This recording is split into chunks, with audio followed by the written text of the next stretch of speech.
in the history of the defacing of these signs, right, the habitual nature. That's what I was saying to Patrick yesterday.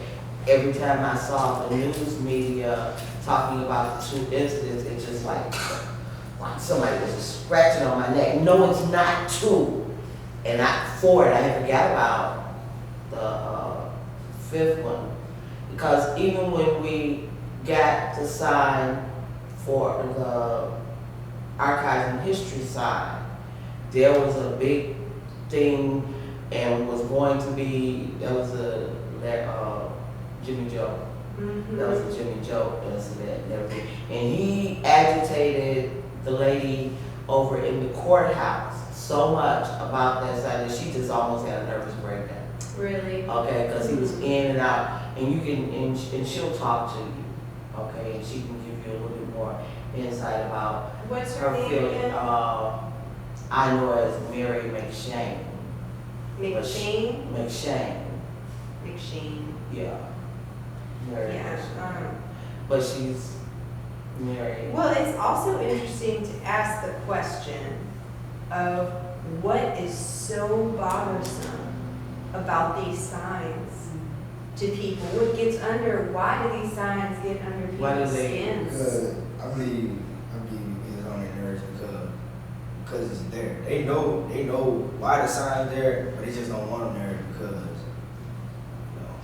I've heard many different, because I'm a person that will talk and will ask you questions. yeah. Okay, and it's just been my experience. Everybody walks their own life path.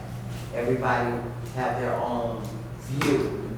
So what it is for one, you can kind of put them in this group that they don't like it, but each one's reason might be just a little bit different. You might find some similarities, but it's going to be a little bit different.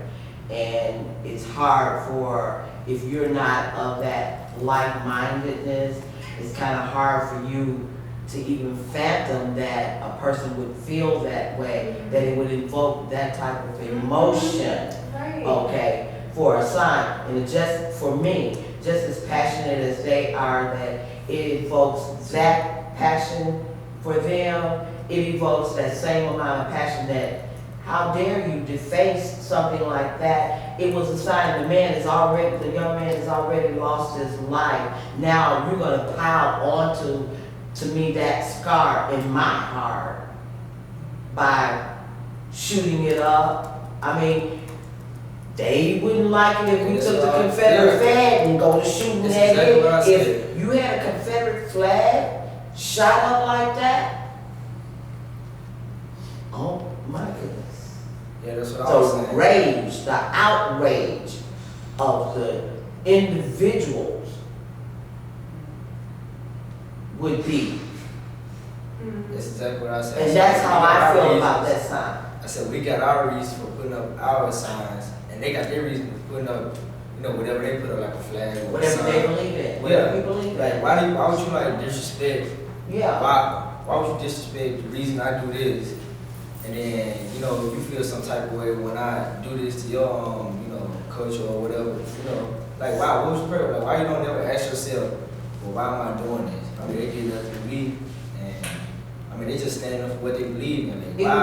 It would be the same thing if you took the Holy Bible or the Quran or anything that you have a strong, passionate tie to and shoot it up like that, just like if it was an individual, okay?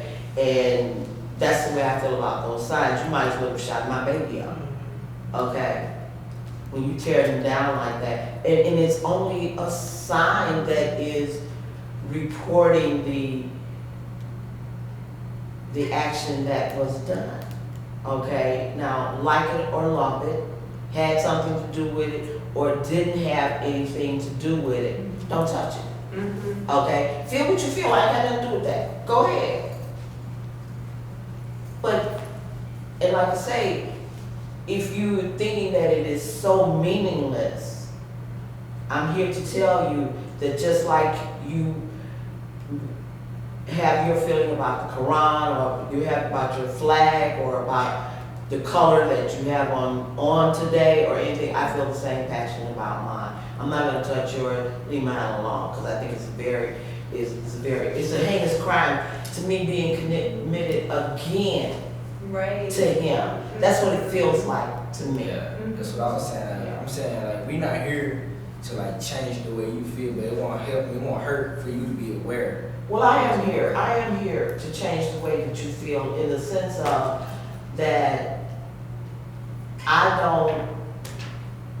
I feel like that I would like for you to change that mentality, that negative mentality. So yes, I am here. That's true. Okay, That's saying racism is not okay. Right, It's not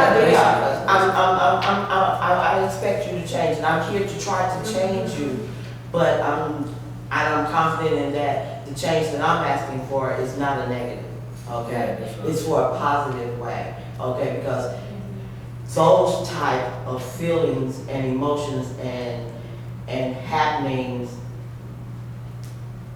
is being repeated. Mhm. So how do we stop it? The only way that I think that we can stop it is if we stand up to each other and we come to a better place. Now, what do you mean by stand up to each other? I mean, As far as what that could look like, when we don't know the face of the individuals doing this, how can we put a message into the public space or make that statement in such a way that is constructive, that does not back down, but also is firm in these ideas that you're putting out, those principles? I just think that By any means necessary. Mhm. By any means necessary, but not going to violence and not going to negativeness.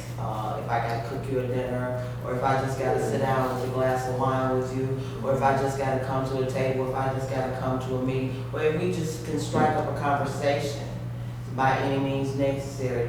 But if I have to bring in a panel, if the children have to speak, or either if we have to teach your children, or if we have to have a conversation with your children and let your children talk to you about it. So by any means necessary.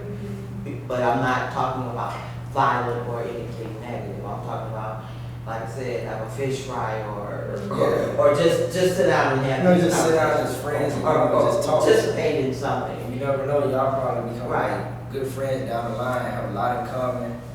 Just like yesterday, he and I was talking about the sign and everything, and I gave you my point of view about holding on to our history. I mean, it would be an honor to have some of our history placed in the museum, but I'm kind of grabby right now, and I see that, I think that the healing is much better if that sign stays here, and he's like, yeah, okay, I got it. And that's the dialect, and that's the conversation, and that's the means by which we can make these changes, is by sitting down and, because he hadn't looked at it like that, okay? And just like I can talk to my children to a certain point, but then my sisters can talk to my children and they can hear them. I say the same thing that my sisters say, but we don't always receive things from every individual. But we can say the same thing, but you cannot hear me. You cannot hear me, but you can hear Patrick. The children can hear the father, but not hear the mother. So we all have a part to play. So whichever way. So, like you say, it has to be a conversation. And I'm the type of person that feels in whichever way I got to get this done, let's get it done. Okay, because I don't think that there's any set rules by which things will happen. I think that it's various, and it's case by case. Right. Case by case. Not only that, you have an individual by the name of Mother Wheeler, and Mother Wheeler was at the grocery store And I always try to be truthful in what I say. My memory gets a little foggy sometimes, so I think it was Brian that called his mother when they found the body, and called his mother and told his mother about what they had done that weekend, okay? And she's very much alive, she's very interesting, and I've had conversations with her. She talks about how the Ku Klux Klan lived right behind her, and that they were a strong family.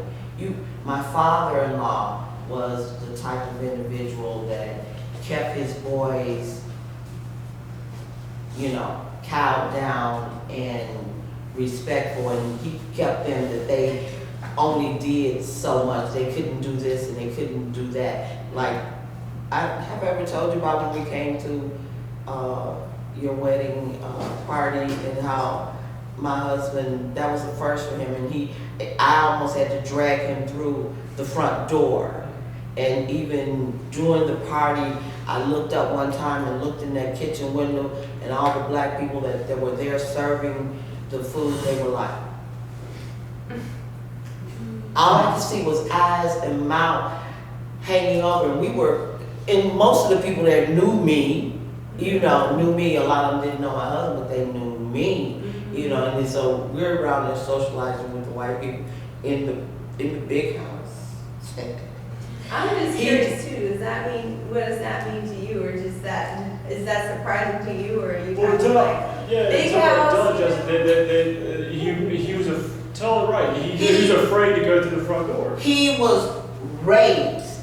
His father took care and maintained the tennis court and the clubhouse. His father drove the school bus, so they were raised within this community. They came off of the Missioner Plantation, okay? So there was a different mindset that, like I said, he kept his family, his boys safe by giving them limitations. And my husband was raised that he didn't go to white people's front doors. When I came, and him and I started going around, I got a horse, they got lost, and they found him at this white people's house. He was like trying to get me not to go to the front door. And he still has a little of it right now. So bringing us back to 2 years ago, when I get the invitation to come to Mr. Benjamin's house, he was excited, but he did not want me to park on the front. He did not want to walk through that front door. And the atmosphere at the party, he was a little bit amazed by, and very reluctant. He had to relax, and he got into the groove, you know, and everything, but he was, because this is the way that he was raised. So what you're saying is he's getting like a little bit more comfortable. No, he's not any more comfortable. He's just more accepting, because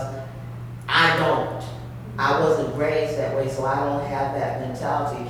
His mentality is still there, okay? And he is 65 years old, about to be 66, okay? But that was the environment that he was raised in, this community, okay? And those things are still holding on to him, okay? And he still refers to him as Mr. Frank.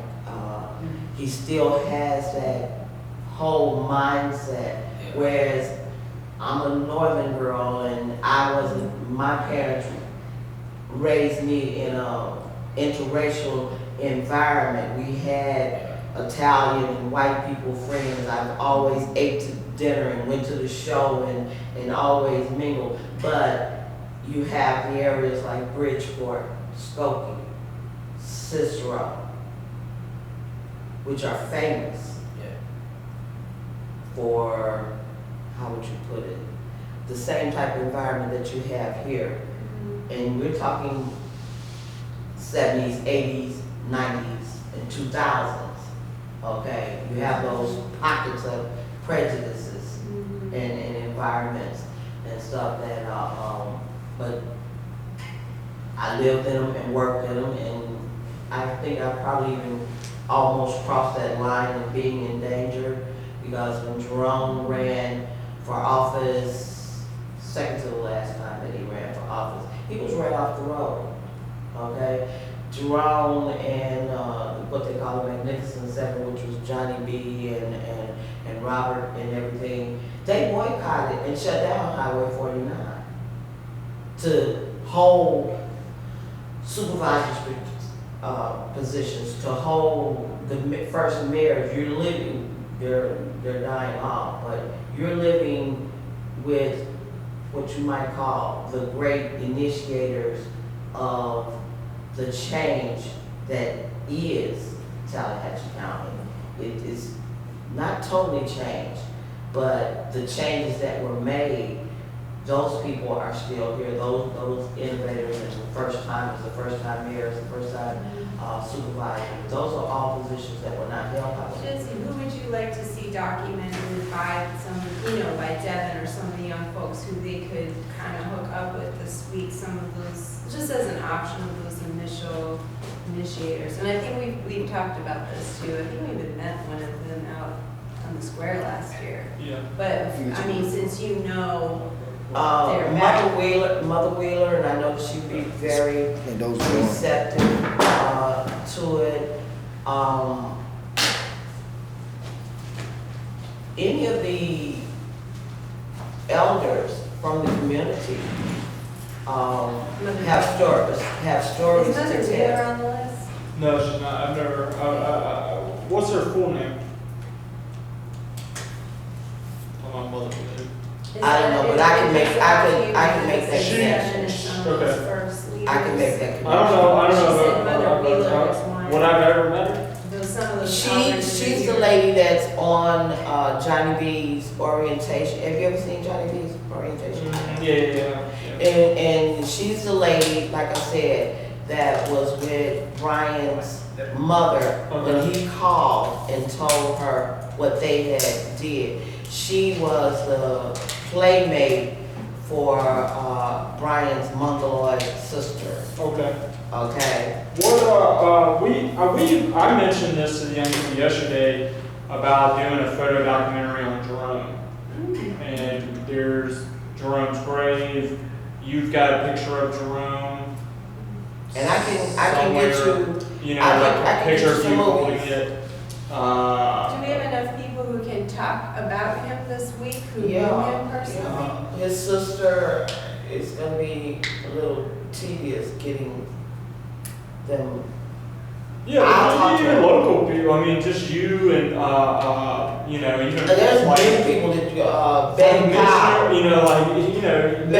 Frank would be that would be a very good slap. That'd be awesome, actually. That would be really a very good slap. I mean, because everybody acknowledges everybody knows. Jerome did this. Yeah. Jerome, this was Jerome's brainchild. And it's something that we will document in the other documentary. We're going to talk about Jerome a little bit, but there's the Jerome Little Manor, which is a group of apartments that he did. There's the Emmett Till Highway building, Can which we Jerome go did. to those who remain of his peers, the other Magnificent Seven, and the boys could be a part of having them recount his memory? Robert Huddleston, Yeah. Johnny B. Thomas, Eddie. That's Eddie doable. Meeks, yeah. Yeah, Eddie Meeks. Those three. But Eddie wouldn't want to talk about it. If you give him the right, he can talk about the Magnificent Can Seven. you bring us over there when you come back later in the week? Can you bring me where? Oh, I mean, not us, but bring the youth or whoever's working on that piece. Would you be willing to have us come and make that bridge, since you're part of that Sure. community? Sure. So it's not just, Sure. just Sure. I think I can always reach out to Al if you need additional footage or anything on Jerome. 'Cause Okay.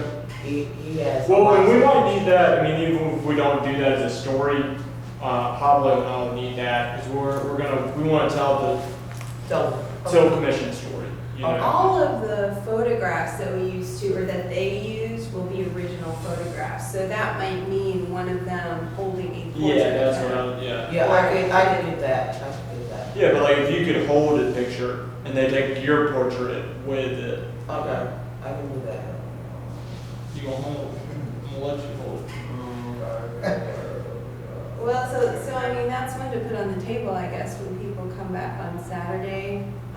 But we would need your help to coordinate pretty much as soon as we could, so that we make the production schedule for next week pretty tight, since I know July 4th weekend's up.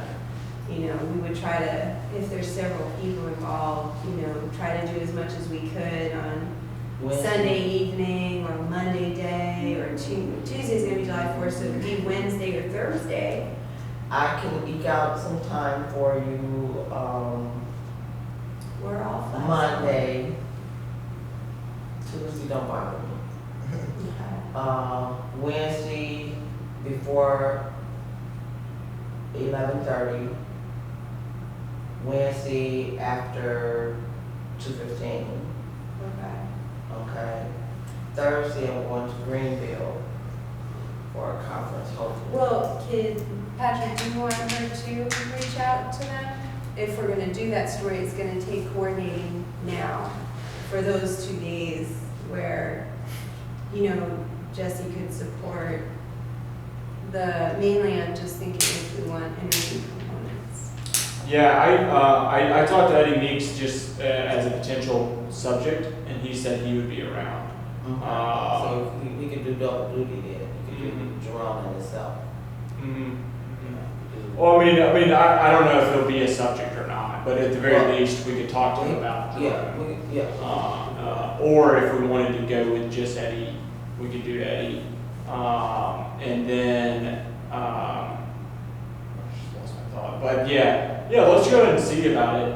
And then, I mean, we have a lot of subjects, we do have a lot of subjects right now, or like a lot of different, but I think it's good to explore all the options. And Well, I would just say start locking into things, because Sunday was our day, this was our weekend to set up our production schedule. Yeah. The thing is, we have so many people floating Yeah, that unless we have a very tight production schedule, as usual, I can tell you these will be very challenging to get done. So I would say, as soon as people, if we have a story and then we can just see people's availability, you know, I mean, just lock to lock a production schedule.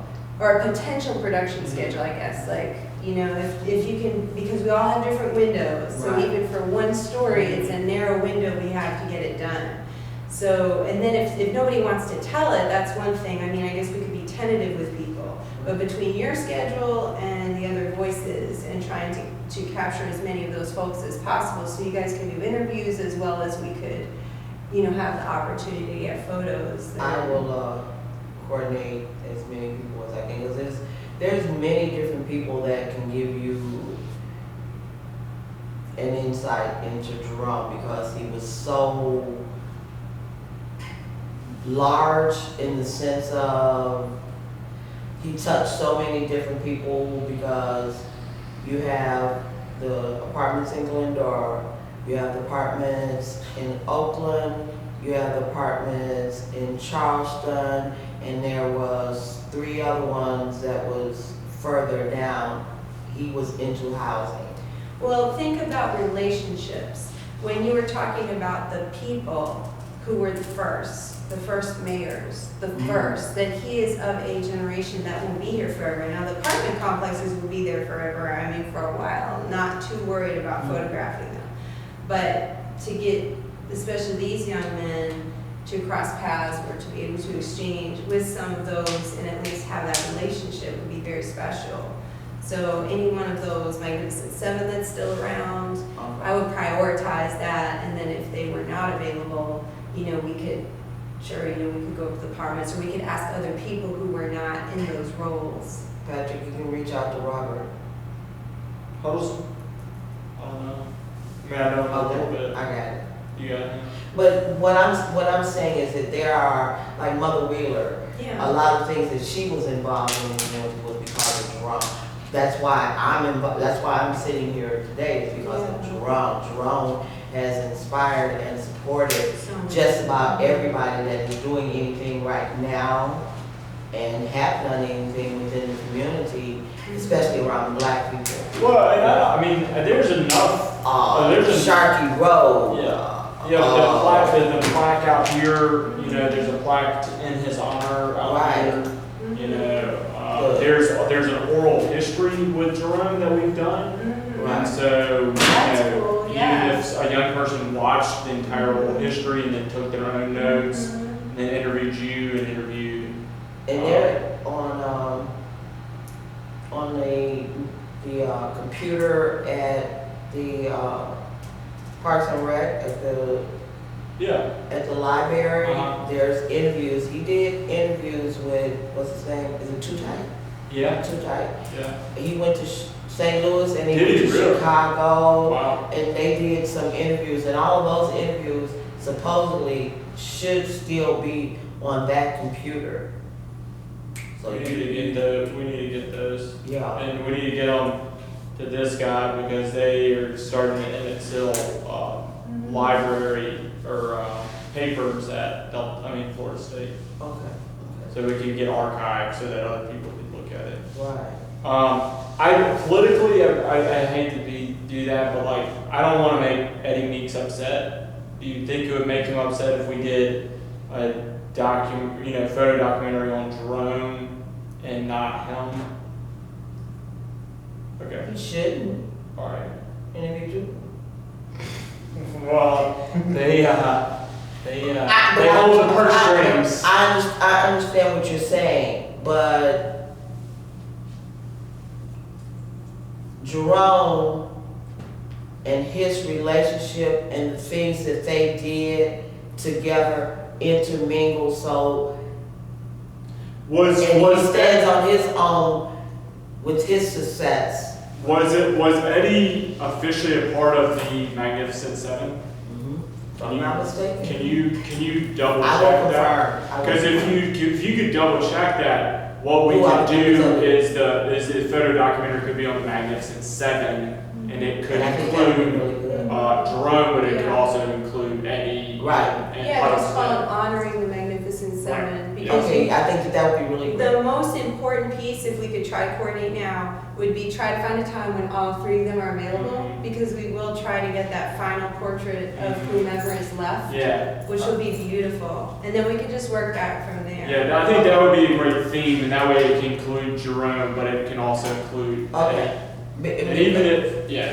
Because I think that that's kind of the And as soon as engine. Well, it's an It's the engine, it's an engine, but it's also, Devin, I don't know about you, but like, to know that there was this group of 7 local Black men who were your age when they started building relationships, and then they took over. They became the first mayors, they became the first board supervisors, they became the first Against great local odds. representatives, like, that's gonna be y'all in the next 10, 15 years, you know, like, Well, and to have that relationship Right. personally with them. and to know the struggle that they went through to make that happen. Yeah. And what are those questions, how are things changed, or how have they not changed, or what would their views be about the signs, or what we need to do, where are we in that dialogue with the community?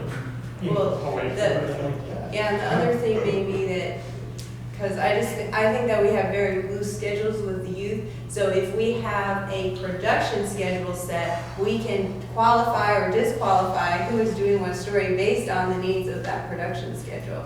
Okay. Because I think that way we make sure people's commitments are clear, we all lock into stories that we can actually produce, rather than a theory and. Jesse, what's your time this week? I just gave it. She just. You're gonna be around this week? You're gonna be with us all week. You're gonna be around this all week, like, Again. hanging out? You wanna do another photo? I'm documentary? here. Yeah. I'm here. Tomorrow, I don't have anything because I'm trying to leave at 11 o'clock. Today? Tomorrow. Just start here, Jesse, and then go here. Just give us a little bit. I will give you as much as I can. We call us at 10 Tomorrow, o'clock at night. I will be leaving.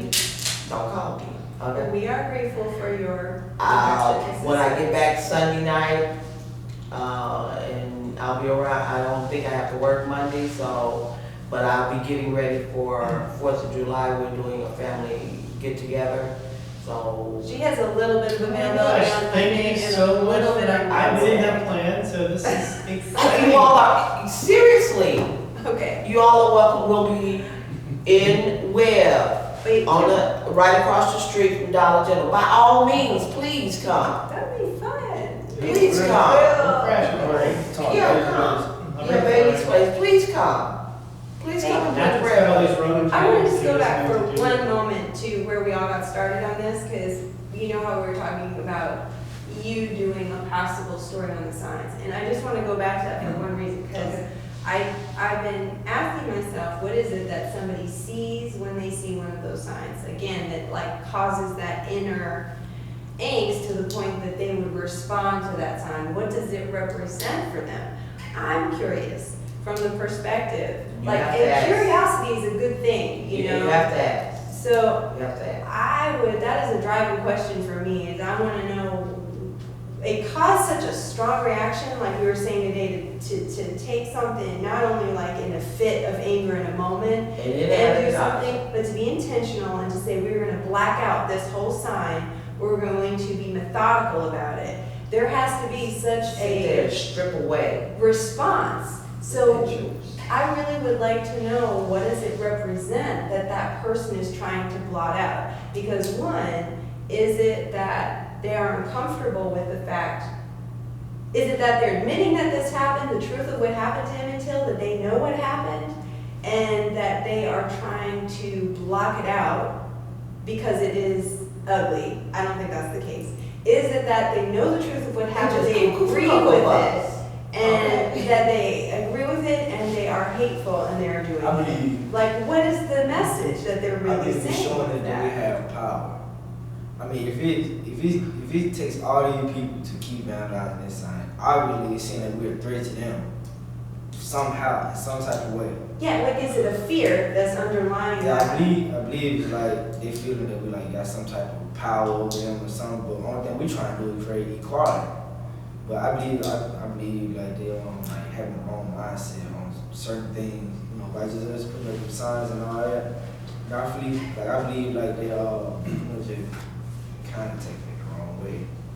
Like only thing we trying to do is like create awareness. We want more people to find out and know what happened to Emmett Till without creating such a problem. Mhm. But it seems like, conflicts gonna, happen because they, constantly knocking down the signs and things like that. And I believe they just, taking it all in the wrong direction. Mhm. I Okay. think we're trying to do is create equality and, you're gonna have some rebellious people. So, Okay. basically, When I moved here, and Jerome got me involved in this, and from that day to this day, I have run across many different aspects, and that comes with each individual. And before there was any signs, when the Emmett Till Commission was being formed, we had our meetings disrupted. We had black people coming to the meetings talking about, why are you all bringing this up? That was 50 years ago, and tried to shut us down. In the meetings, there was, I can't remember now exactly what happened, but there were members of the commission that were concerned that we were going to get Jesse Jackson down here because we were starting this movement toward the apology and racial reconciliation. And here I sit in 2017, and these people are shooting up signs and tearing down things, okay? There will be, and I said all that to say that you'll never find a rhyme or reason for individuals' actions and reactions to something. Okay, there will be no justification. Just like I can't justify to them that why are you picking on the sand, and you've done a more heinous crime to a dead person because it's just writing on a plaque, and you feel the need to shoot it. And see, you can't get me to the point of where, yes, that's what you should really do because.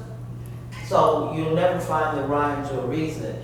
But to me, what you're saying is that you really want to create an environment in which those type of feelings are not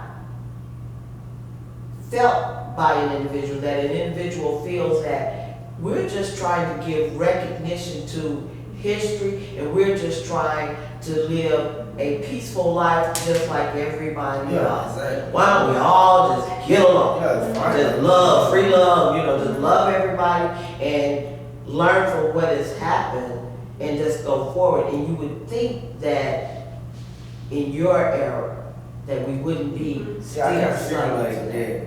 Like, okay, before I got involved in, like I first learned about MT when I was 4th grade. Like they showed us this documentary and everything, and everybody was in the room. Some kids was crying, other kids were like shocked and all that. And I was just taking it in, and just watching the video. And as time went through, me being a young kid in Tallahatchie County, we don't have many racial encounters in Tallahatchie County. Like everybody. No just, overt. No overt. Yeah, like it's not like It's not. it's not. Yeah, there it is. It's not. It's not that way. Yeah, so I'm sitting here thinking to myself, like, well, it's played out, like it's over with. Mm-hmm. Well, here, like it's kind of over with. You would think that it's like, oh, well, man, you know what, this type of stuff don't happen no more, man. We just played it out. We just, it used to happen, but it's like, but now we still here. We still find out that it just happened, but it's like undercover. People like In different still- ways. Yeah, Different ways. like, how that people how they say like people that live like across the bridge or something, they like real racist, they like undercover racist, they see the kids at Strada Academy and all that.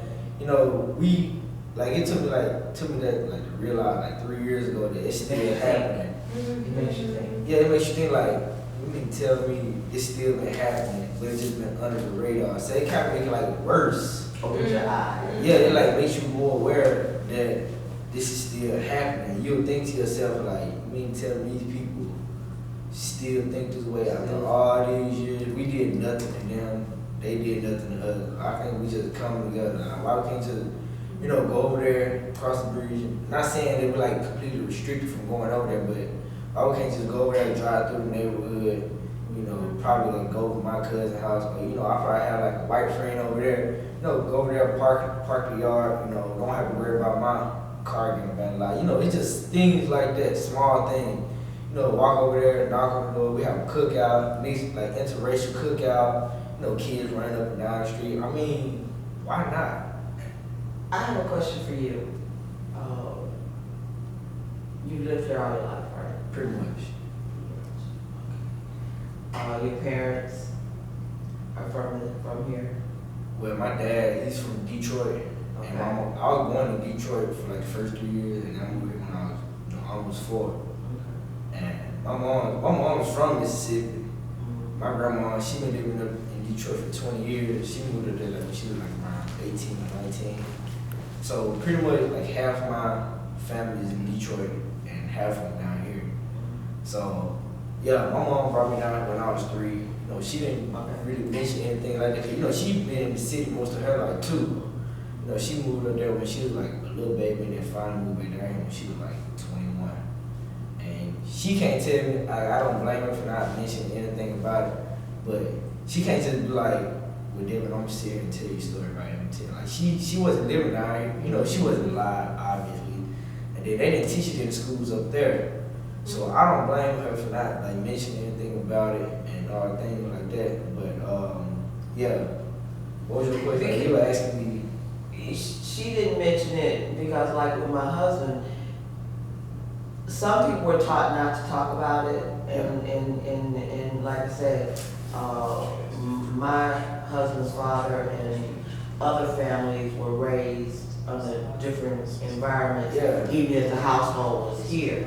You have certain things that are standard, because it's been said that before a black person owns a house on the bayou, that someone would buy it up, okay?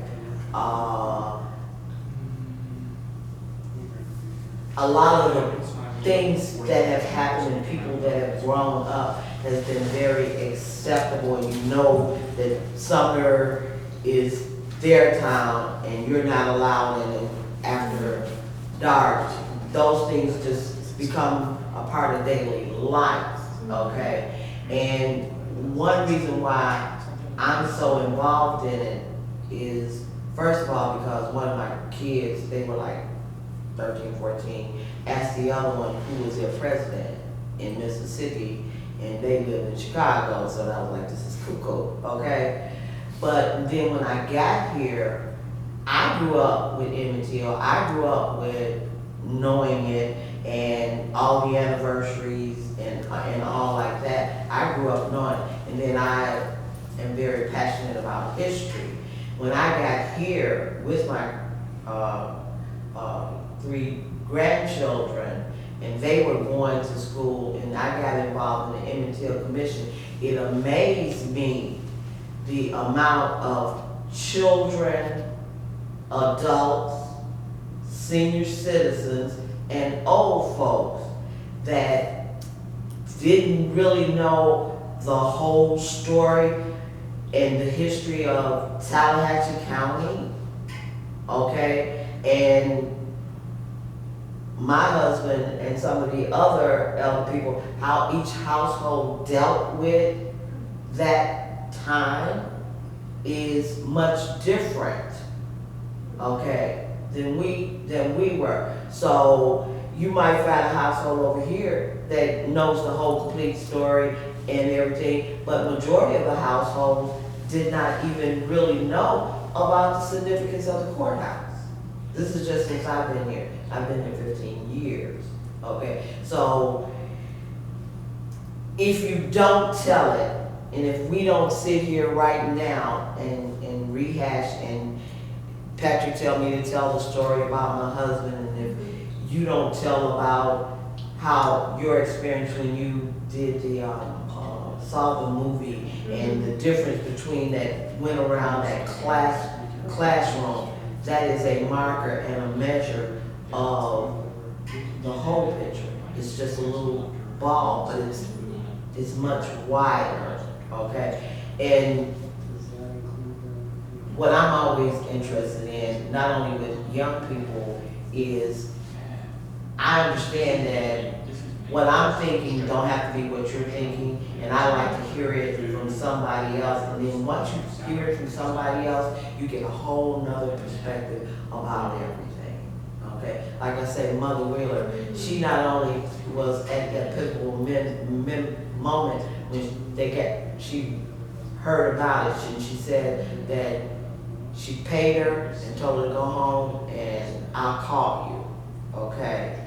And she said as she got close to home, okay, as she got close to home, it started to get the roads to Glendora, started to get the road to the River Road, and she's just down Sharkey Road, so she in the very vicinity, and that was the day she said the road was so full of cars and people that people got out of their cars and walked up to the River Road side, okay?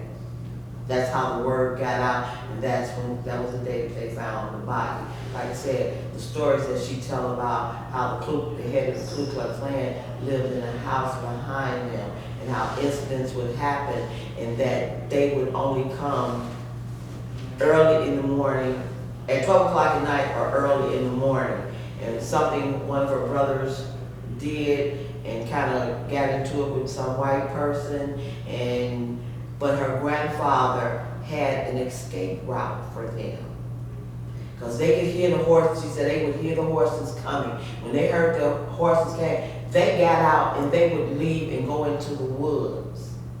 If they knew that they were coming, he would send his family away that night, and he would sit on the front porch with a shotgun across his lap. So he always called white folks. How y'all doing, white folks? What y'all want? What you looking for? Well, he ain't nobody here but me, so what you gonna do? Okay, that was him, their family. But whereas my husband, his father, there was an incident, something about a young man that got into some trouble and they witnessed the sheriff shoot him down. His father told them that when they became interviewed, they had to tell the story a certain way. One of his brothers was like, no, Daddy, what happened was so-and-so did this and did that. He said, no, Junior, I said, and he had to tell him which way to tell the story. And he was just like, no. He had to hit him upside his head. Then he got the story straight. So he's lived those times. And there's so many other stories within our community, but we're losing them. Well, and a lot of those stories, I'm sure, have not been told in the way that they happened, because that narrative has been disallowed for all of those years. So it takes another generation to come along to ask in a different time and to be able to retrieve the truth about some of those stories. Right. So that is the actually times can be so much interesting. Otherwise, it is easy to just kind of gloss it over, Right, you know, and it's like, that's not there anymore, and it never was. Like, We don't need to talk about it. like something happened to me the other day. Like this was Tuesday. I don't know how I feel about it. I don't know whether it was racial. I don't know if it was just disrespect. But okay, me and the other interns, we was just, you know, Monte gave us an assignment. You know, he wanted us to go like talk to other races and all this and all that. So he put us in groups of two. He said, all right, I want y'all to go around the community and ask, you know, people that like important people that work in the stores around here. He just told us to ask 3 questions, 3 simple questions. What do you like about your community? What do you don't like about your community? And what could you do, or what could we do to change your community? So yeah, I'm paired up with my partner, Leek, and you know, we went to the drugstore, Mr. Edwards store, drugstore. And you know, the little white lady working the counter, I hardly ever seen her in my life. As soon as I walked in, I said, hello ma'am, my name is. As soon as I said my name is, she said, oh, she didn't look at us in our face at all, nothing like this. She said, oh, you gotta go talk to the manager, you gotta go talk to the manager. I just said, I have to ask you a question or something. She just kept saying, you gotta go talk to the manager, you gotta go talk to the manager.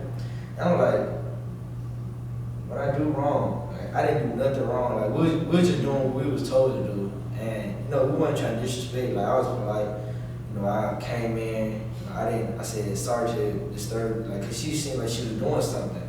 So I was like, excuse me, ma'am, sorry to disturb. My name is, before I even got a chance to tell her my name, and while we was here, she just kept saying, you gotta go talk to the manager, you gotta go talk to the manager. Like, she didn't want to say nothing, but she didn't even make eye contact. Like, I felt some type of way. I like, well, I mean, okay. So I went back, you know, I kept going ahead and did what we did. We saw Mr. Wu, and he answered our question, though. We had a decent conversation, and we asked him, you know, 3 basic questions. I told him my name, where I worked, and why I'm here. And I asked him my question, I said, what can you do to change what you like about the community? He said, peaceful, calm, quiet, you know, and all this and all that. And then what he don't like, you know, he gave me like pretty straightforward answer. Like, he gave me like how he felt. He said he didn't like the roads because like the sidewalk. You know, he was just giving me his answer. And I said, what could we do to make it like more presentable? And he was, you know, saying, I mean, what could we do like to change it, make it better? He said, well, in my opinion, you know, make the make something more presentable. So, you know, I respect that. I mean, he answered the question. You know, he didn't have an attitude or nothing like that. I mean, he just answered the question. So, you know, we wrote down his name. He was a pharmacist, and then we left out the store. And then the woman that, like, we talked to when we first went in, she was like, she had her back turned and stuff like that. I was like, I mean, why are you doing it? Like, come on. And then she 2 years away from the interpreter center, and she still like feel that type of way. I don't know if it was like, I don't know about like really disturbing her. She just don't, you know, fool with black people, and I don't know how to feel.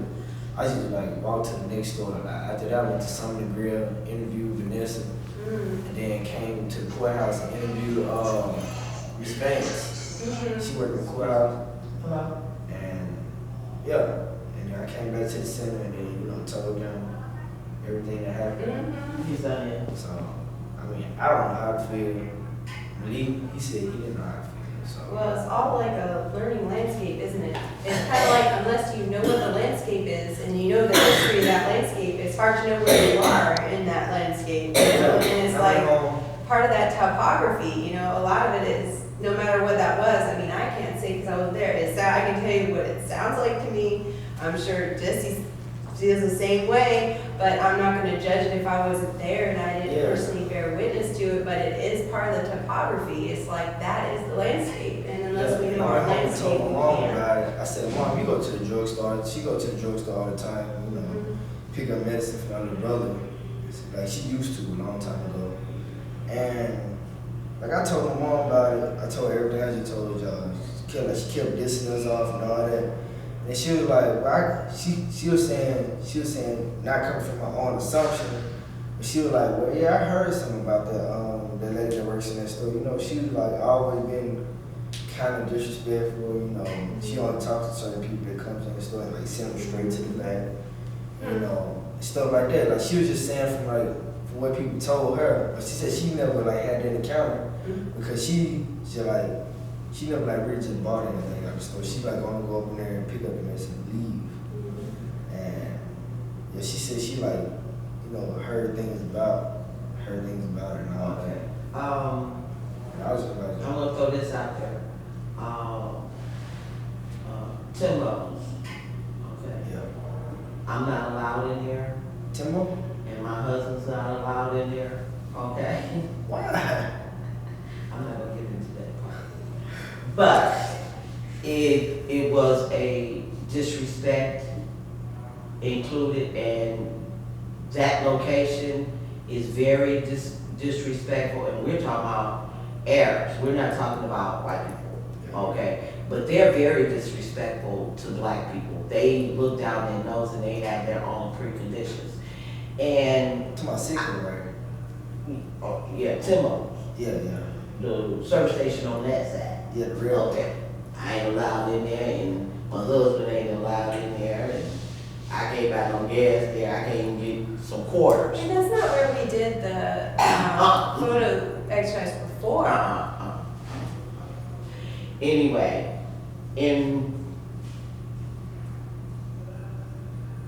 as I said before, there is still 1955 mentality behind some of these doors in your community. And some women are environmentally conditioned on how they have to react, just as my husband and them had to react in a certain way when they came to Sumner, when they dealt with certain people of the community, okay? And that individual is stuck in that. It was really not a disrespect to you personally. It is an environmental, inherited action that she's stuck in, okay? And it's just like Timbo's, okay? The reason that I'm barred out there is because I'm not the type of female that he reacts to his wife. Yeah.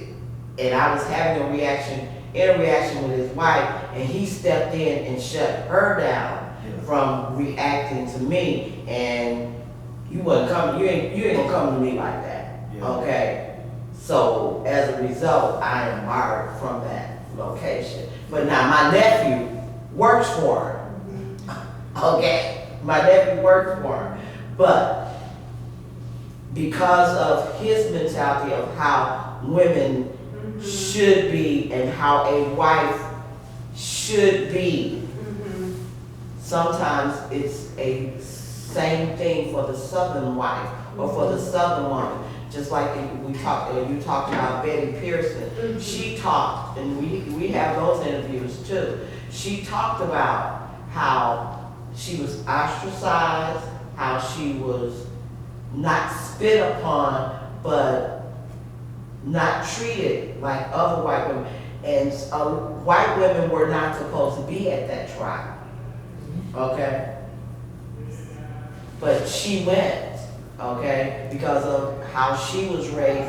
And if you worked for that family, nobody bothered you. Well, Didn't blame you. remember last night when we were talking about working at our edges and why it's important to work at our edges? Because if you think about it, these are cultural conditioning, you know, that we're still, all of us are Not just dealing black and with. white. All of us are dealing with cultural conditioning. And so just like Betty Pearson, she kind of crossed that invisible line. And she went way over those edges. And she took a lot of flack for it. But in doing that, she stretched the boundary of what could even be conceivably possible within that culture. And I think in some way, it's a lot of the work that we're still doing. Hello? I mean, one really interesting thing is if you just look at Summer Day and you talk to people in an honest, candid way, even within the black community, let's just say.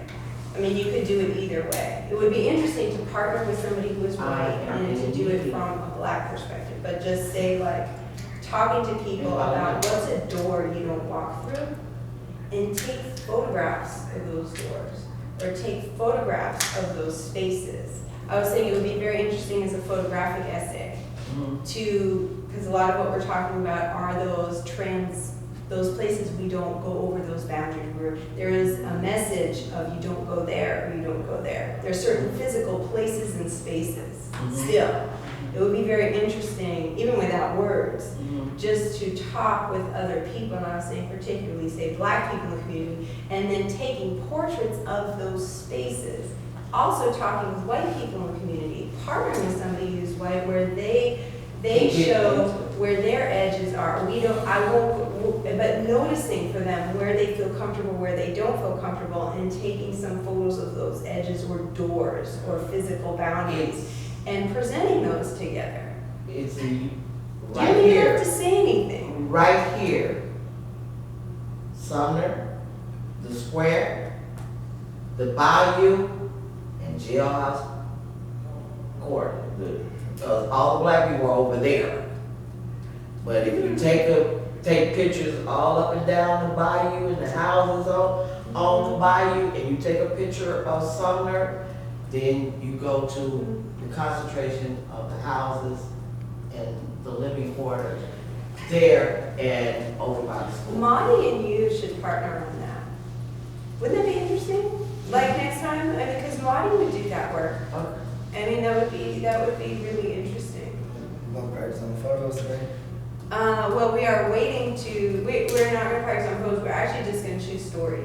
So that's why a lot of this discussion was very helpful, because now you have a richness behind you, a lot of richness, of why you will tell the story and what you have to say about it, and how you want to use your camera to actually photograph particular places, spaces, or people. So whether you do the signs, whether you want to do the Magnificent Seven, whether you want to do something like we just talked about, lines that you don't go over, or places and spaces and imaging those. I mean, I think you should do the signs because of everything we talked about and how we fell into it.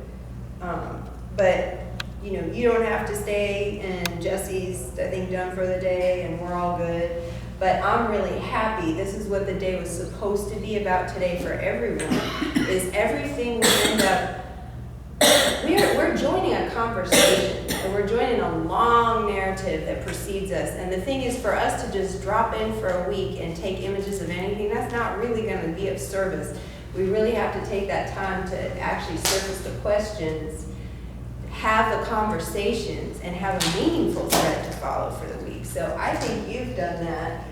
And once you have your camera skills this weekend, you're going to be flying all next week. And actually, Jessie can help you set up your schedule if you want to do a Magnificent 7. I mean, you'll just be flying. You might have to help lead everybody else when you get back, because they don't have the same, they haven't had that same time, you know, with Jessie, or to think and reflect on. The whole thing about this is, unless we have a, like if I said, why this story, why now? If you don't have a reason for it, it's just like all those other thousands of YouTube videos up there. I mean, you know, maybe people will watch it, but I'm telling you, it's not going to have the same impact. The more time you've spent sinking into why this story, why now, what does it mean to you, why am I doing this? That's what carries you through the week, and then that's what gets delivered back to the community and makes it a powerful piece.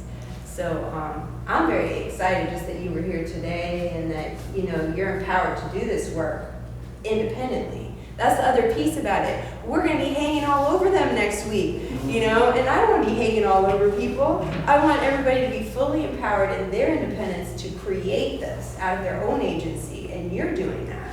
So you will be able to create every aspect of this out of your own thoughts and mind. You won't have us over there like, well, maybe you should say this. Come up with a meaningful question. To you, stay passionate, stay on your life path, and I see good things. Stay inquisitive, ask your questions, and make it work. I have confidence in you. You're on an awesome path. You have a good future. Just stay with it and stay strong and stay on the right side of it. And don't let nobody deter you. And you know, this whole day is about crafting questions, because the deeper and more inquisitive and the more profound and intelligent our questions, the more the thread of our true path rises to meet us. It's not about the answer, it's about the questions. And from my perspective, your whole piece could be about you asking the right questions or following that pathway of questions. Because even when we show it back, that is the gift that the rest of the community, they will follow that path. They will follow the line of your questions into that future. We need young people who can think their way into those questions and ask them in a meaningful way. Right.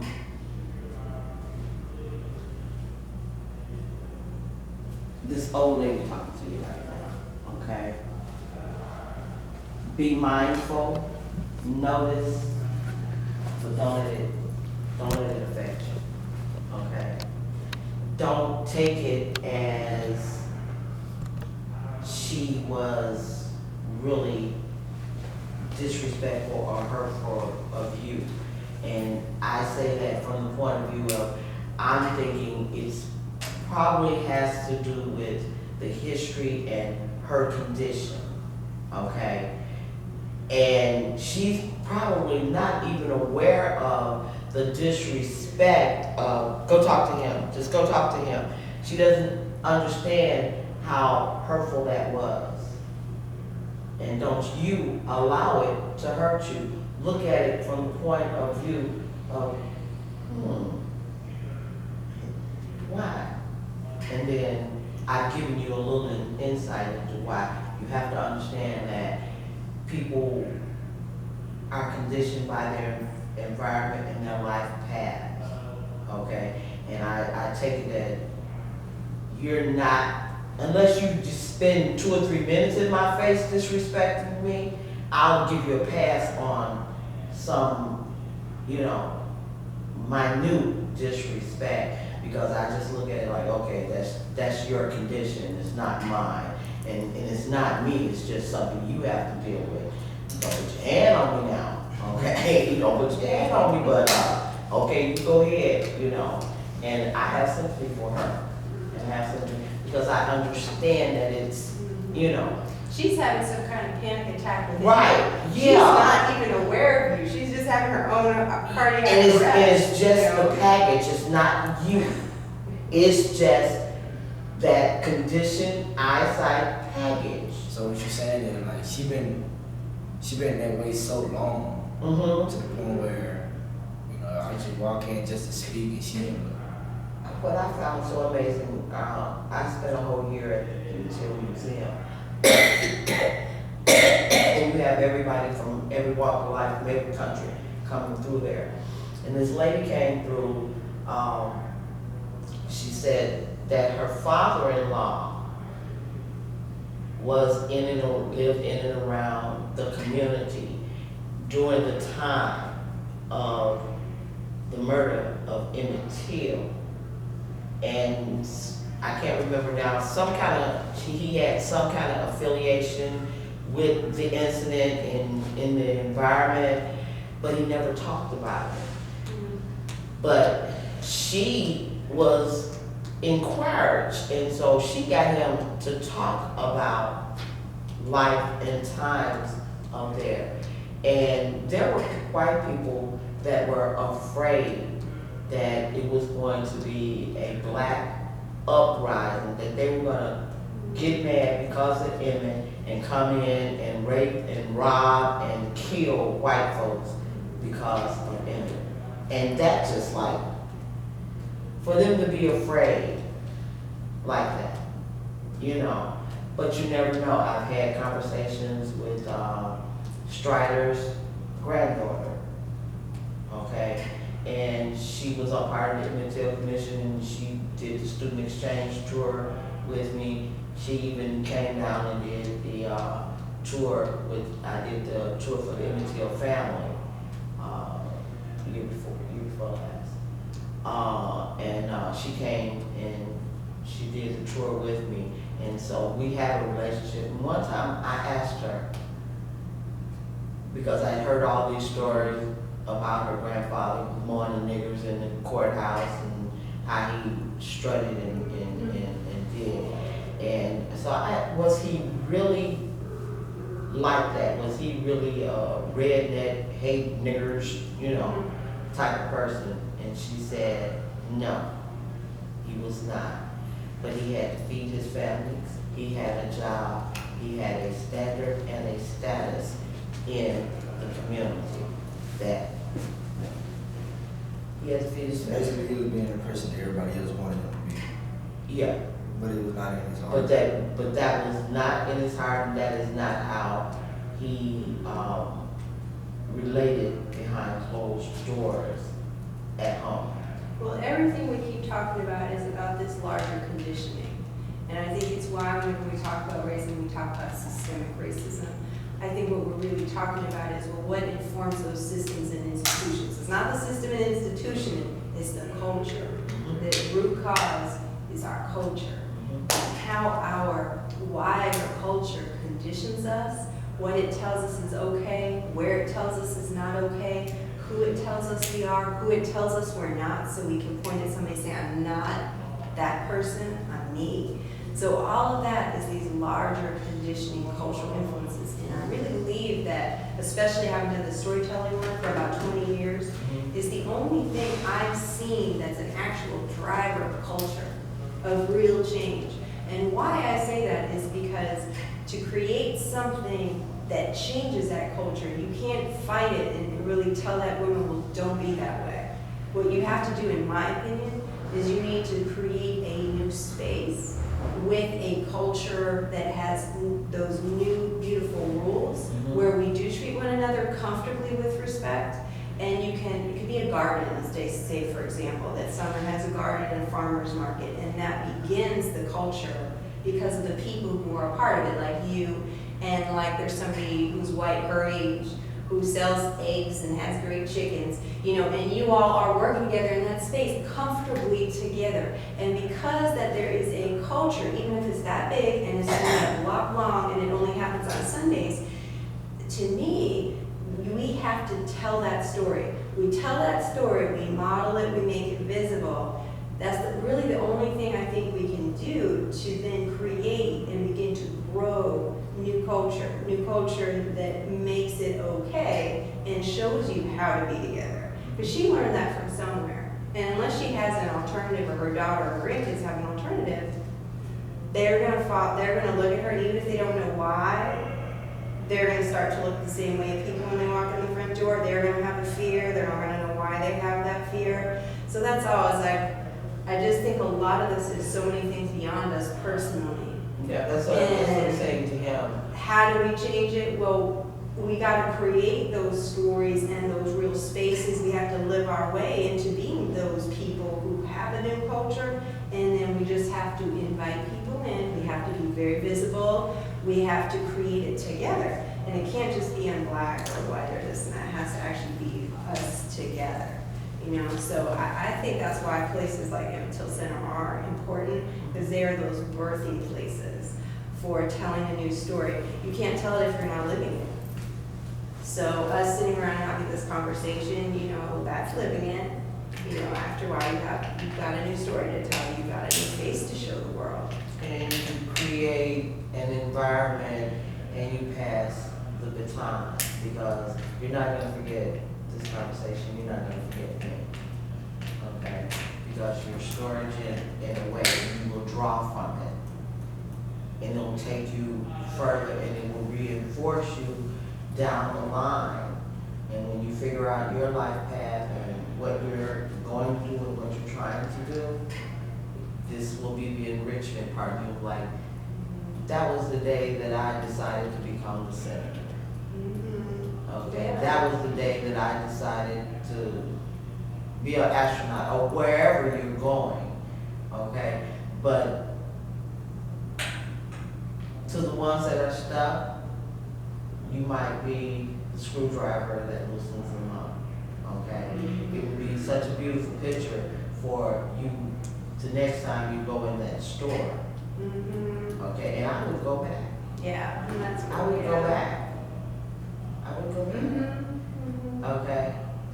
And now that you've talked to Mr. Wall, she might even be a little bit different towards you. A little bit more receptive. If you Because literally go there, she's 5-pack of gum every Monday at 4 o'clock. If- See how long it takes before Right, she you know, breaks. how you doing, she'll get to see and be more comfortable with. Because it might not have been you, it just might have been the fear of having a conversation with you on a subject line. She is conditioned to just sell you stuff, tell you how much, what the price is, and to tell you that he in the back for everything else. Yeah. To take him, that's all.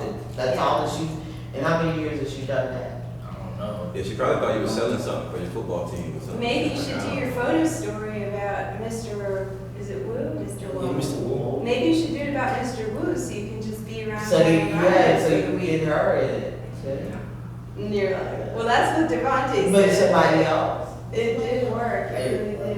Maybe one of the first talked girls. about it, when we first talked about doing the photo stuff, I said I was gonna do Pat. Pat is the reason, one of the reasons why I'm here, and all this and all that. And I said I was gonna, follow him around since I see him almost every day. So I was gonna do Pat. That's too easy for you. Gotta choose your edges. This is what we're talking about. That's too easy. I mean, you You can't. can do that with your sleep. You can do that after you do your other one.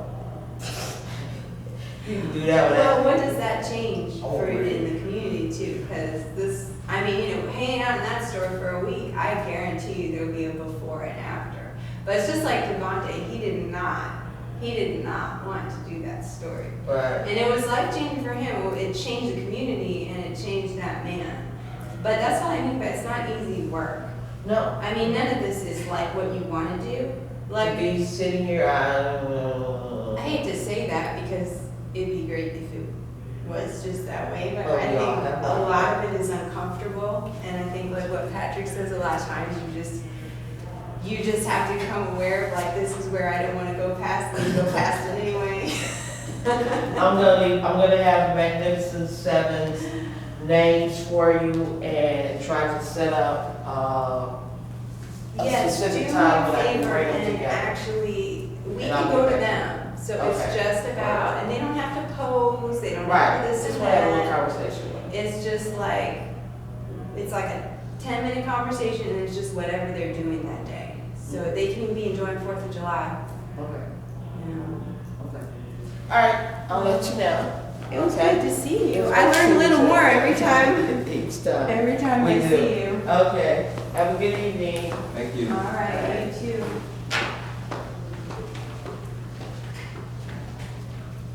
Telephone number. For me, yeah, okay, let's do this again.